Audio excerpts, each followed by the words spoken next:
J'ai reçu une question d'Alain qui m'a demandé comment construire sa personnalité dans un monde où, effectivement, au final, on est conditionné quasiment hein, à réagir vis-à-vis, alors en considérant énormément le point de vue des autres.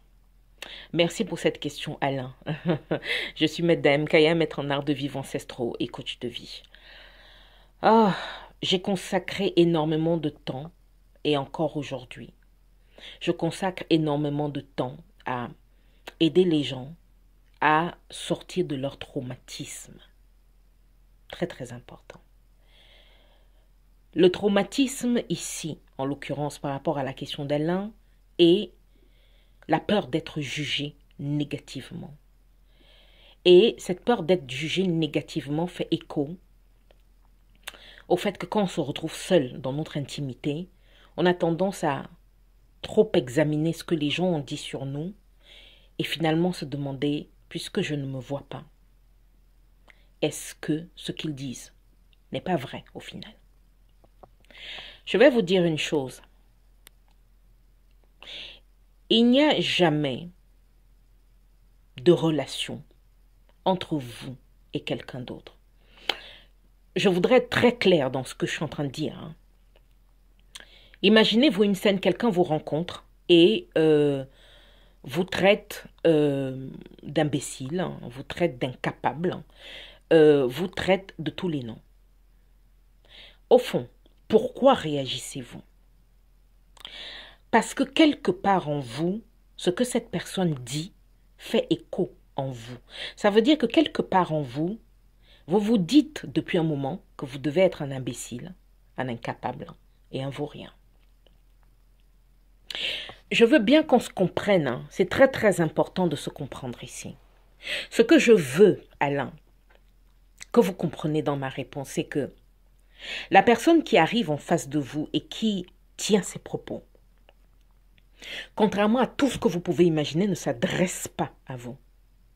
C'est une personne qui a dû se réveiller le matin, qui a un problème avec sa femme, problème avec ses enfants, problème avec sa famille, problème avec son travail, problème avec ses collègues, problème avec lui-même. Cette personne s'exprime parce qu'au final, affronter la réalité que sa vie n'est pas équilibrée et que si elle ne l'est pas, ça veut dire qu'il n'a pas fait en sorte, il n'a pas prêté assez attention à équilibrer les choses. Il n'a pas travaillé assez dans la direction de faire en sorte que les choses fonctionnent. C'est pour ça que sa vie ne va pas bien. Il a besoin de reporter cette frustration, de reporter cette colère interne sur quelqu'un d'autre. Et il marche, et la vie est comme une autoroute, avec plein de petites rues. Quelqu'un marche sur sa rue, et comme une voiture, rencontre une autre voiture, et sort la tête en disant « Sale con !» Est-ce qu'il s'adresse à vous ou est-ce qu'il gère ses démons internes? Voilà la vraie question. Au moment où vous vous sentez concerné, Alain, et que vous répondez à cette personne, est-ce que vous répondez à cette personne ou vous répondez à cette guerre interne que vous vous menez à vous-même depuis un certain moment en croyant que vraiment vous ne servez à rien? Mais voici la chose la plus intéressante. Quand vous répondez à cette personne, vous créez ce qu'on appelle un point de connectivité. C'est-à-dire que c'est parce que vous répondez à cette personne que vous l'aidez à fuir sa réalité, sa vérité, ses responsabilités. Et comme vous aussi vous fuyez les vôtres, visiblement, parce que sinon vous lui aurez jamais répondu, parce que vous vous sentiriez jamais connecté à ce que cette personne dit, ça ne vous regarde pas, ça ne vous concerne pas, ce n'est pas votre problème. Vous répondez. À ce moment-là, oui. Vous venez de rentrer dans un problème qui comme un cycle, vient de commencer et doit finir. Donc, comprenez bien, à chaque fois que quelqu'un dit quelque chose qui vous heurte, qui vous atteint, dites-vous bien que ce n'est pas ce que la personne a dit qui est problématique. La personne, visiblement, vient d'exprimer quelque chose que vous pensez de vous depuis un certain moment. Vous pouvez dire non, c'est pas vrai, non, Dayem, c'est pas vrai, je ne pense pas ça, mais alors, pourquoi réagissez-vous?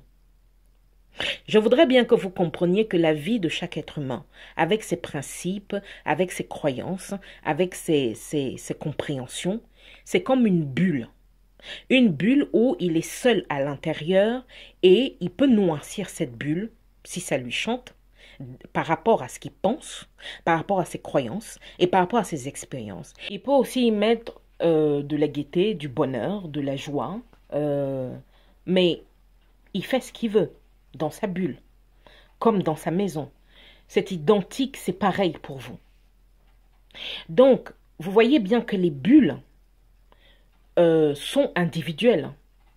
À aucun moment, votre bulle ne va se retrouver dans celle de l'autre, à moins que vous fassiez un pont de connectivité. C'est-à-dire que lui, dans ce qu'il pense, dans sa capacité à noircir ou à éclaircir sa bulle, vous attaque.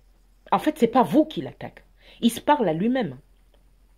Mais il vous regarde. Et vous, vous réagissez à cela. Vous êtes des enfants, tous les deux. Et chacun d'entre vous cherche à fuir ses responsabilités.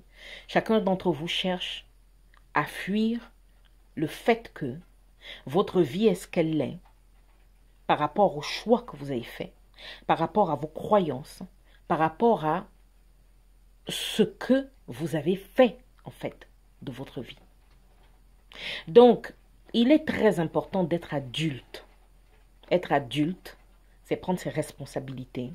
Et être adulte, c'est de comprendre que, quel que soit ce que l'autre peut faire ou dire, ça ne vous impacte que quand vous choisissez d'être impacté.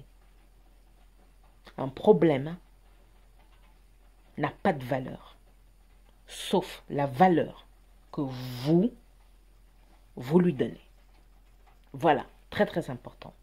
Alain, je vous remercie pour cette question. N'hésitez pas, hein, si vous avez d'autres questions, posez-les moi. C'était Maître Daem Kaya, maître en art de vivre ancestraux et coach de vie.